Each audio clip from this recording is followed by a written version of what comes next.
Don't buy rentals in your own backyard. The truth is, they probably suck. I was on a plane when I was in my early 20s with someone who obviously had a lot of experience in rental real estate. And he said, I'm just really having trouble finding places that are even cash flow positive. He's like, usually I'm finding things that are like 1%, maybe 2% cash flow positive. And that's because the fundamental numbers of most markets suck. We invest exclusively in single-family residential.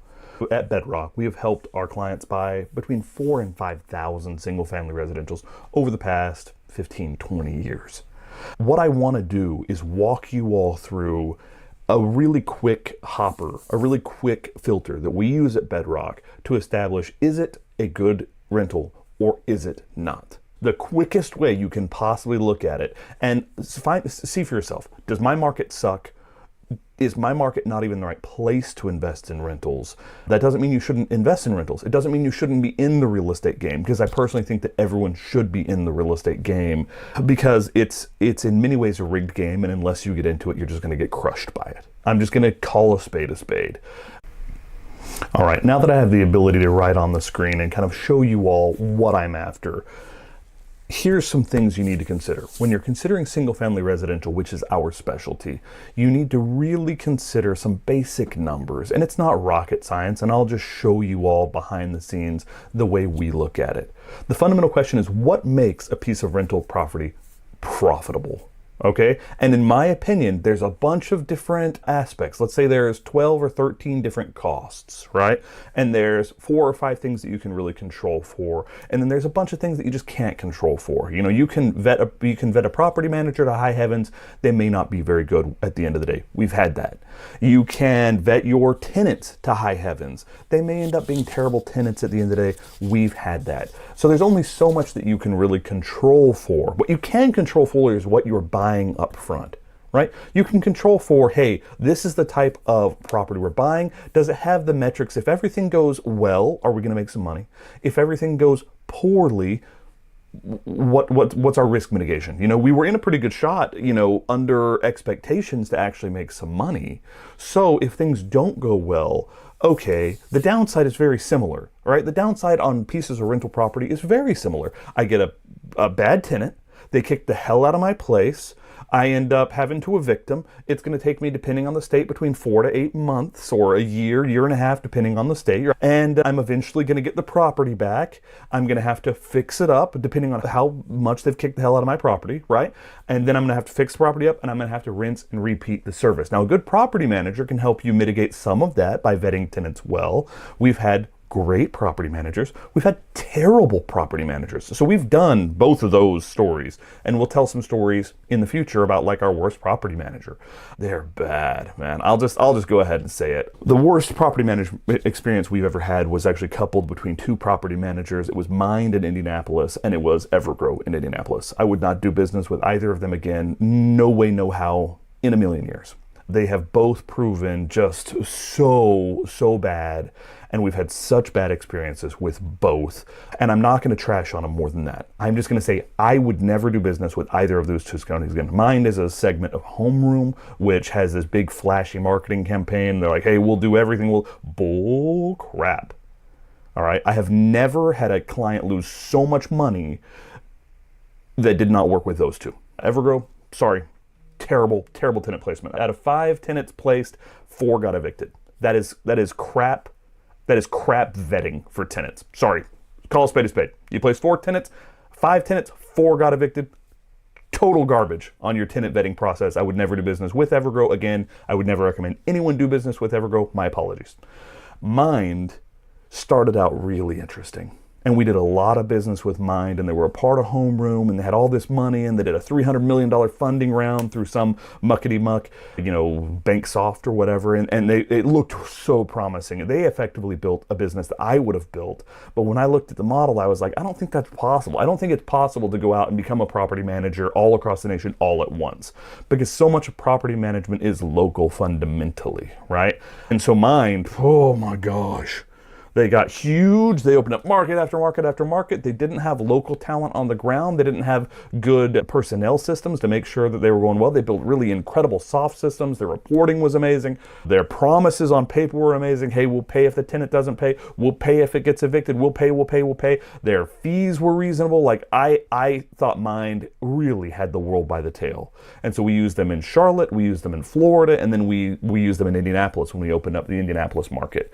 And they did not have their poop in one pile in Indianapolis, and it was just nothing but hassles in Indianapolis. And then they started firing people. Like, we got emails from our Mind contacts like, hey, they let 150 people go. I've got triple the portfolio I used to have. And it's like, well, that's bad. And so then he got hyper overworked, and the quality of the product that we were getting, like the communication we were getting, the property management they were getting, went to crap.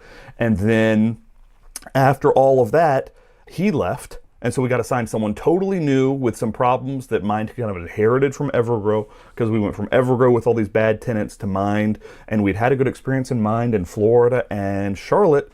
And so we said, hey, these are some problems that are coming over. And they fumbled the ball so badly.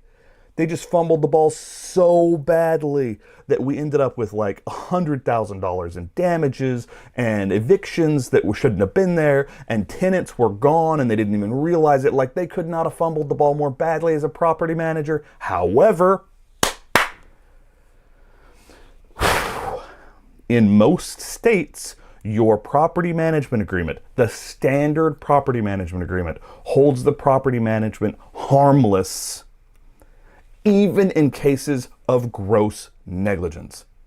It is very hard to have a property manager ever take financial accountability for screwing you. I need to say this as blatantly as you can. In most states, most property management agreements say, hey, in the fine print, if we do a terrible job, even through gross negligence, you're going to hold us harmless, because we're not going to do this job if it's potential that we're going to get sued. And their lawyers have written it, and they've gotten sued on it, and the statute in the state says you're on your own. So pick your property managers very, very carefully. And even if you pick your property managers very carefully, like we did with Mind, they can still go to crap when their business goes to crap. All right, they can still fire a whole bunch of people because they realize they're not profitable. They can still get swallowed up by a bigger company and start outsourcing all this stuff to Malaysia with people who don't understand U.S. whatever, right? They can still go to crap through poor business management. But at the end of the day, most property managers have a hold harmless agreement in their property management agreement, even for negligence. It's very hard to get a property manager ever to take any financial responsibility as far as liability goes. It's very hard. Now,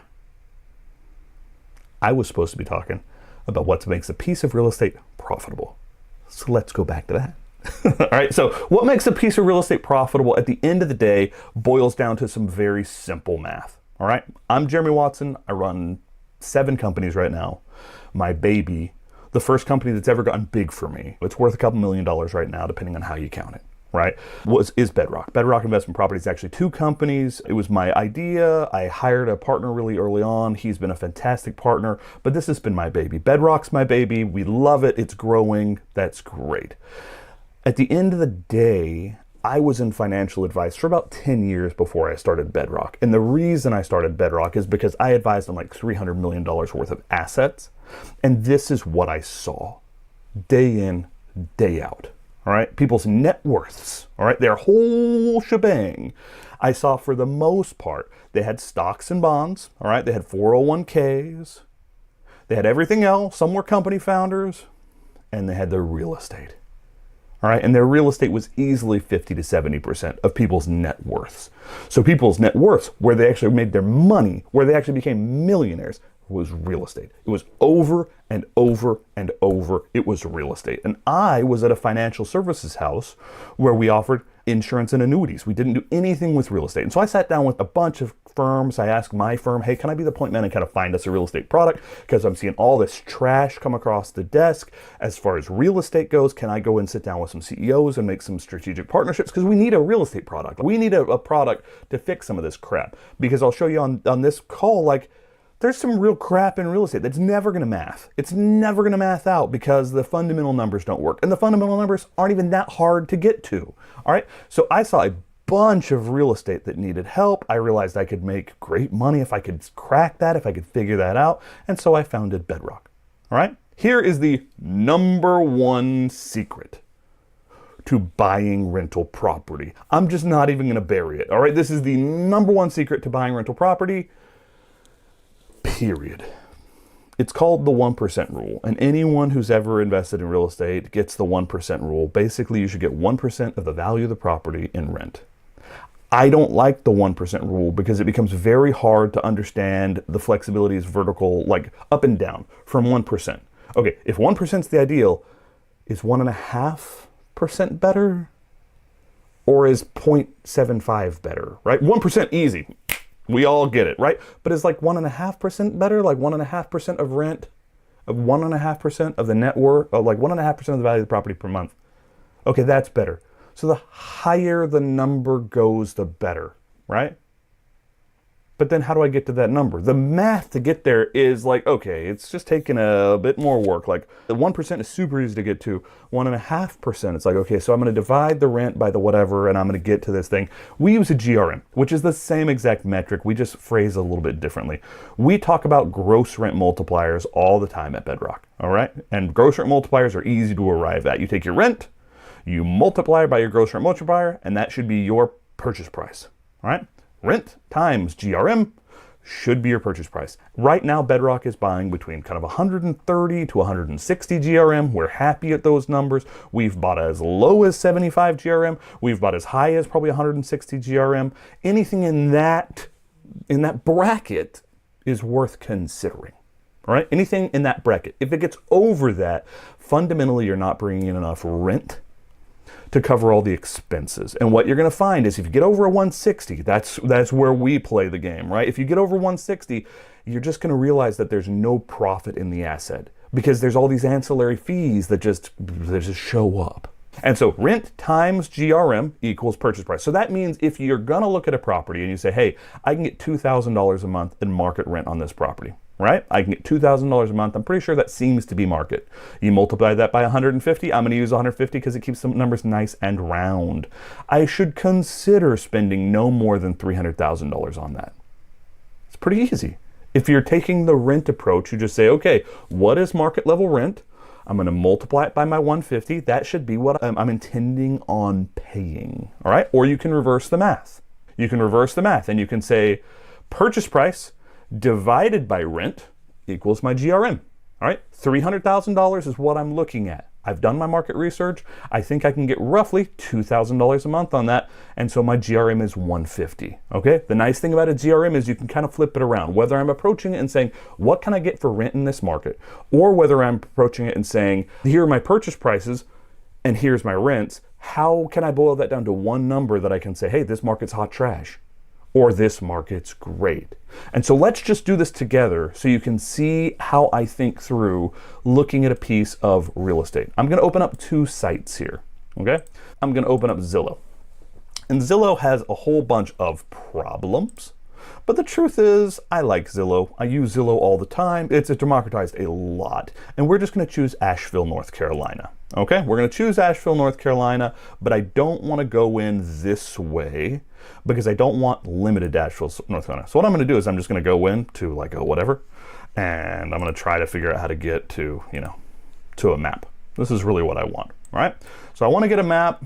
This is set to Marietta, South Carolina for reasons. I'm going to go to Asheville, North Carolina. I'm going to assume for the purposes of this conversation that I live somewhere near Asheville, and I'm going to set my parameters on Zillow. And you can see here, they're already set. They're preset because I do this type of conversation all day, every day, right? I want to find a 3-bedroom, 2-bath, all right, house, something like that.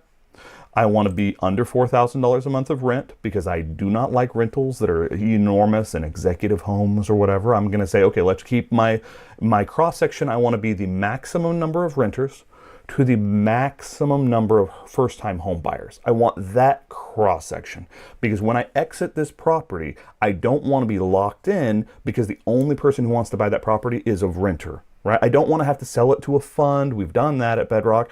It's a great way to get low offers. I don't want my only buyer to be like a cash real estate investor who's hyper savvy. I want my buyer to be a first-time home buyer. I don't want to take this off the market forever. I want to use it for a while, and then I want to sell it to a first-time home buyer.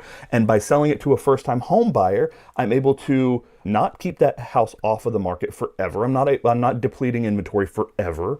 But at the same time, by selling it to a first-time home buyer, there's the maximum number of people in the market who are buying first-time homes. And so I'm trying to say, okay, I'm going to use it for a while. We're going to use it as a rental for a while. And then we want to have the maximum number of buyers when it comes time for our exit strategy, which is we want to sell it to a first-time home buyer. And so we say, okay, 3-bedroom, 2-bath, home type. I don't want apartments. I don't want townhomes. I want the entire place. I want houses, okay? Because we're Bedrock, we specialize in single-family residential. Period. Game, set, match, right? And so we want single family residentials. We're not interested in apartments. We're not interested in condos. That's not Bedrock specialty. Sure, you may be yelling at the screen, but the real money is in multifamily. Whatever. There's so many operators in multifamily right now who have no idea what they're doing. We see multifamily just blowing up because cap rates have been at all-time lows. Interest rates have risen. They've all blown through their liquidities. They've all blown through their acid tests. And now we see multifamily being lost in like the tens of thousands because interest rates tripled on them and they didn't build that into their models. I don't like the complexity of that. Everyone can have things they like, right? We've all got things we like. So, I like single family residential, and that's what I'm going to walk you all through. And hopefully, you can get some good education when it comes to what is a good single family residential deal. So you look at this, 3-family, there are 3-bedroom, 2-bath, $4,000 or less. I haven't set hardly anything else as my specifics, right? I don't want a specific yard size. I don't the more, right? I just want to say, hey, 1980s or newer, so I can avoid things that have lead paint. So in 1980s or newer, I'm not really saying minimum square feet right now. I can really specify this in. I'm not. I'm just saying, hey, any size yard, I just want to get a taste for the market. Is this market even worth investing in? Period. Or should I be looking somewhere else? All right, Asheville, North Carolina. Let's just look at that real quick. So if we're looking at Asheville, North Carolina, I grew up there. I know this area very, very well. We're saying, okay, this house right here is $2,400 a month, $2,700 a month, $2,900 a month, $3,000 a month, $2,000 a month, $2,400. You can see a 3-bedroom, 2-bath in Asheville, North Carolina goes between $2,200 a month to $3,000 a month. It's not the biggest number in the world. It's like a 20% margin. That's an important thing. Okay, if I buy this style house in Asheville, North Carolina, I'll get between $2,500 to $3,000 a month. That's cool. With 10 minutes of research, you can get to know the general price point for a 3-bedroom, 2-bath. If you're wanting to get into rentals, hop on Zillow. Build yourself a little box. Look at it. Hop on Zillow every day for 2 months. Look at your little box. Become an expert. Say, hey, this house is a lot nicer than this house. But this house, if it was rehabbed, could be a lot nicer. You get used to it. It's really not rocket science. Like, one of the things I like about Bedrock is it's not rocket science. It's some simple math applied over time, some experience, and you become good at it. It's not rocket science. And so with that being the case, I'm going to take these houses one by one. And this is a big piece of the secret. All right. So we're going to click this one open. We're going to open this one up and we're going to say, hey, Fairview Hills, Fairview, North Carolina, 3-bedroom, 3-bath, $2,700 a month. And I'm going to calculate my GRM. Zillow used to have estimates on their houses, but for some reason in 2017, they stopped showing their Zestimate on Zillow proper. The truth is, it's fairly easy to get around that. You just have to use multiple sites at the same time. So what I'm going to do is I've looked at multiple houses now as I'm recording this to give you some decent ways to look at it. This house is the second house on the list, and this one does have it. So $2,900 a month, nice house, 2-bedroom, 2-bath, beautiful rental. I'd happily own something like this if the numbers work. So you just copy and paste the address into Realtor.com, right? Realtor.com says this last sold for $525, right? But if you go down just a little bit, it's going to give you a home value estimate, right?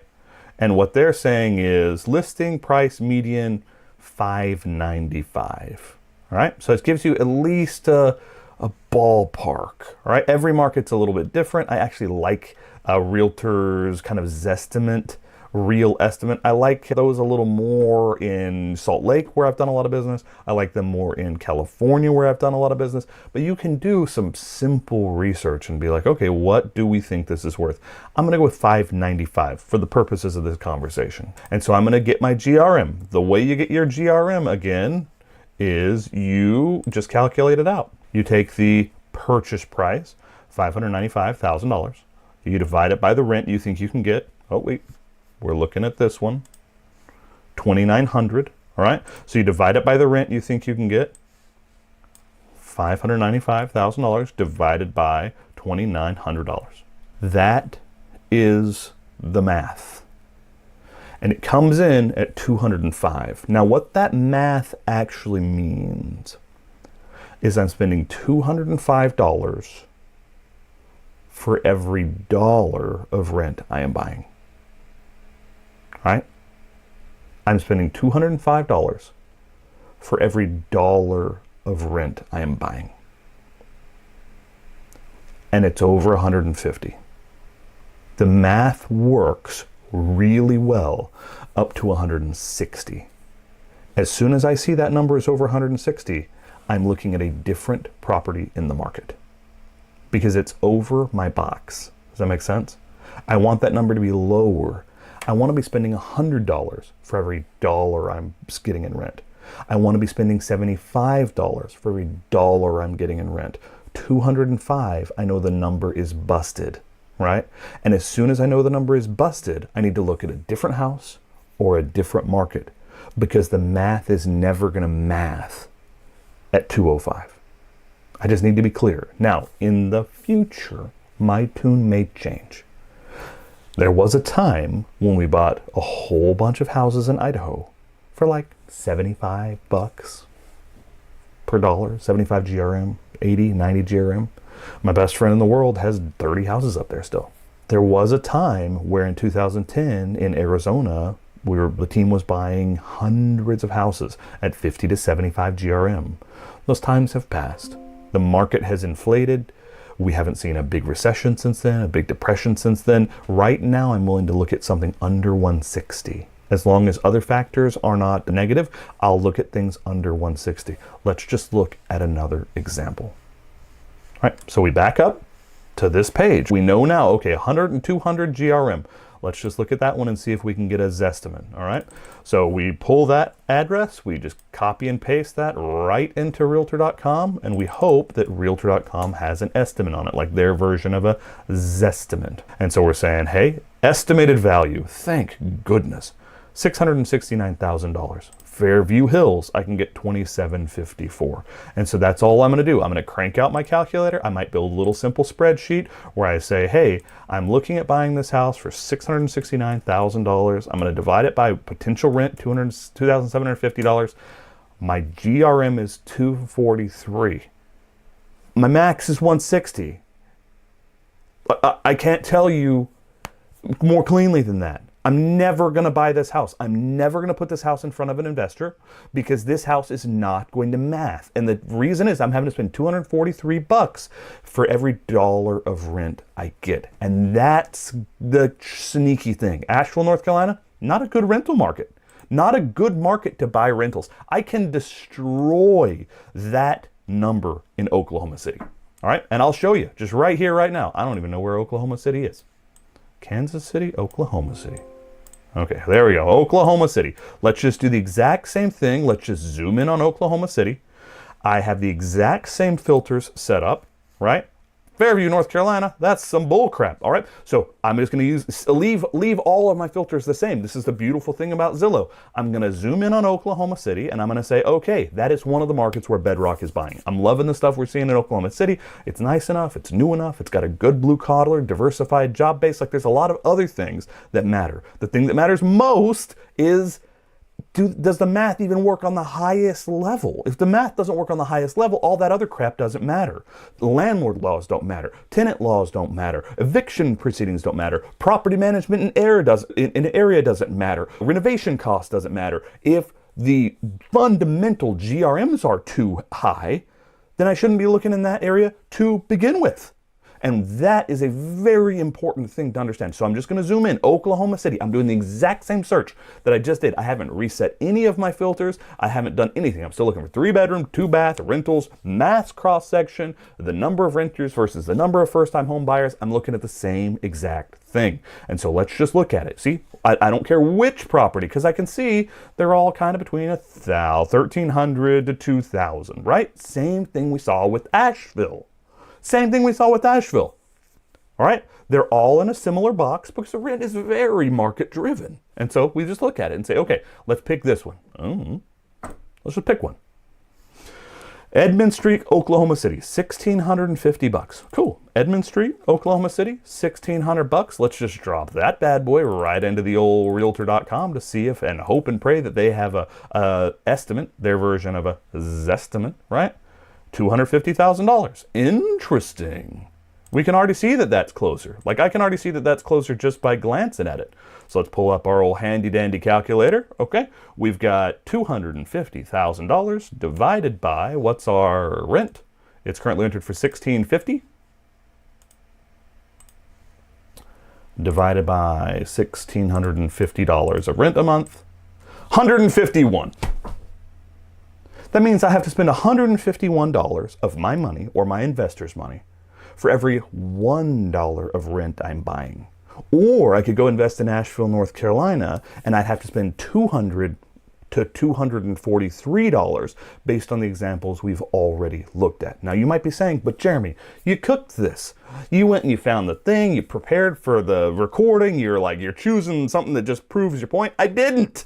I am literally on this call. If you look at the first one, the realtor thing didn't even have an estimate. And so I had to go back and kind of find another one. I'm doing this live March 27th, 2025, just to show you how we look at math at rentals at the highest level to say, is this even a rental worth considering? I haven't ran these through a pro forma yet. I haven't gone out and done research for property taxes and homeowners insurance and homeowners association and property managers. I haven't done any of that other hopper stuff. The highest level I can possibly show you all to say, is it a deal or is it not a deal, is this. Is the GRM even in the ballpark of profitable? And I'm telling you, and I'll show later, why 160 matters. 160 matters. So, trying to be helpful. So, with that being the case, let's just go back. Oklahoma City. Okay, maybe Jeremy picked something that's just like amazing. So let's just pick something else, right? Just some other house in Oklahoma City. I'm going to look at the screen. I'm going to look directly at you, and then I'm just going to roll my mouse. And then I'm going to pick something. That one. All right? Cool. $1,660, Oklahoma City, 3-bed, 2-bath. It's the same thing. You got to understand, as far as rental properties go, it's kind of like McDonald's. It's just a house. I have no personal vested interest in this house except for that it makes good money and it acts as a good investment. And so I'm going to pick it up and then I'm going to slap it over here and then I'm going to hope and pray that its estimate comes through, or it has some like estimate for what it's worth, and it doesn't because it just doesn't have the right amount of math and it's for rent right now, whatever. So I'm going to go back and I'm going to pick another house, right? Let's pick this one. Right? And I'm going to take it, I'm going to copy and paste my math. I wish that Zillow still had the ability to freaking show me Zestimates on rentals, because it would save me having to go to another site. But I'll just happily do this a couple of times. Right? Man, Oklahoma City, it's rough getting to the old math on this one.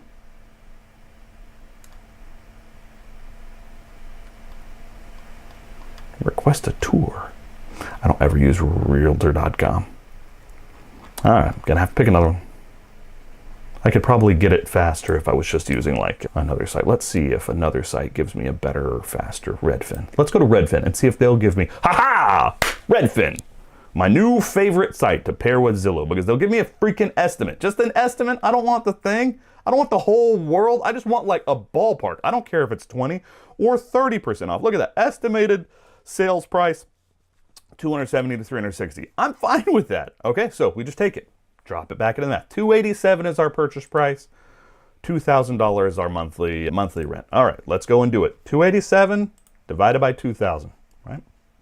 So we're just going to set that there. $287,000 divided by, what's the math? 287 divided by 2015. This is my lovely wife that keeps popping up. She's lovely. Divided by $2,015 a month. Bam! 142. Right? Every house in Oklahoma City is within my metrics. Now that doesn't mean I'll make an offer on every house in Oklahoma City. There's a lot of diligence that I have to do beyond this, right? I've got to go find out what my homeowner's insurance is, what my property taxes are, what the HOA situation is. I've got to talk to my property manager in the area and say, hey, is this property in a good area? Does it have decent schools? Is it in a Class A or Class B neighborhood? Would I feel safe walking down the street with my family? There's a lot of stuff that goes into buying a piece of property. But today I'm sharing with you the secret. What is the number one thing that matters? Does the initial math even have a chance of working? Let's look at some more that don't even have a chance. All right? Let's change our market again. I like Oklahoma City. I like Memphis. I like Ocala, Florida. I like Charlotte, North Carolina. We're buying in every single one of those markets right here, right now. What doesn't work? For crap, Northern California.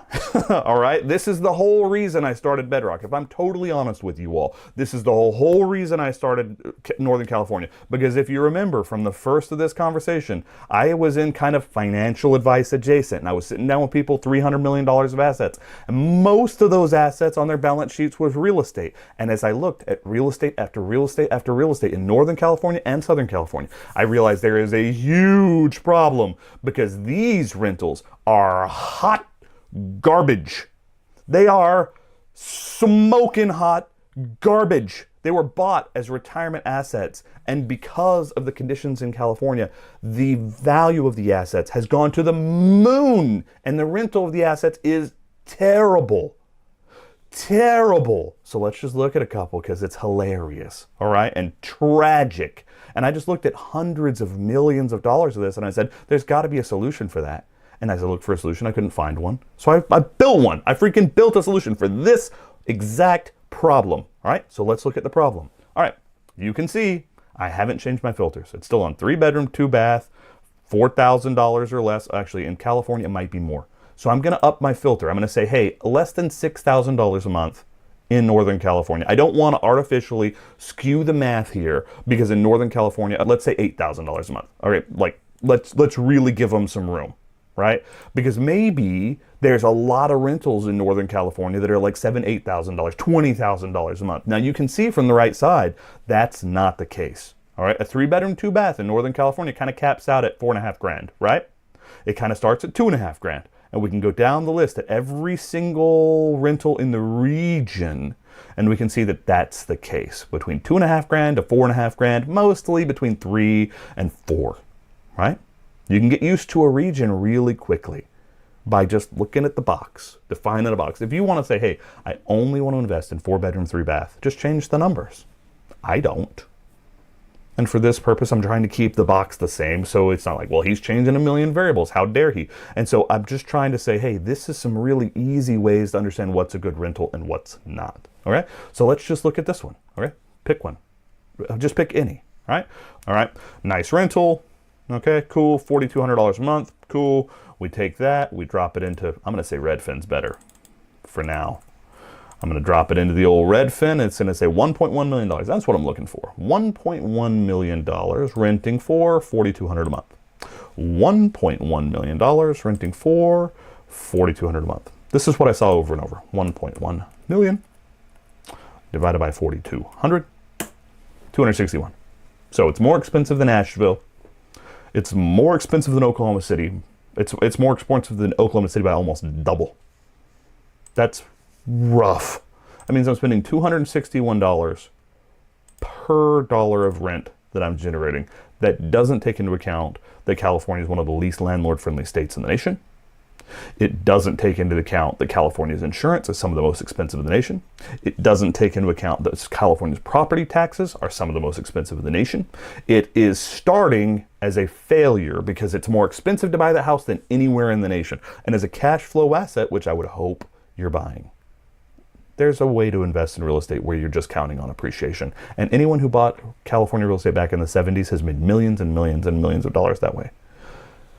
But it's a really dangerous game to play, and I don't play that game. That's not the Bedrock way. The Bedrock way is, hey, let's buy good cash flowing assets. Let's hold them for 5 to 7 years. Let's sell them. Let's always maximize our cash flow. Let's always make sure our GRMs work. Let's do that 5 to 7 years at a time. Let's do our rehabs on the front end. Let's get our deferred maintenance out of the way, and let's make sure that our numbers work. This one is saying, hey, it's more expensive than other markets that we've looked at just today on this call, and it's in a market that's terrible in every other metric that I could possibly present to anybody. So yeah, I don't want that.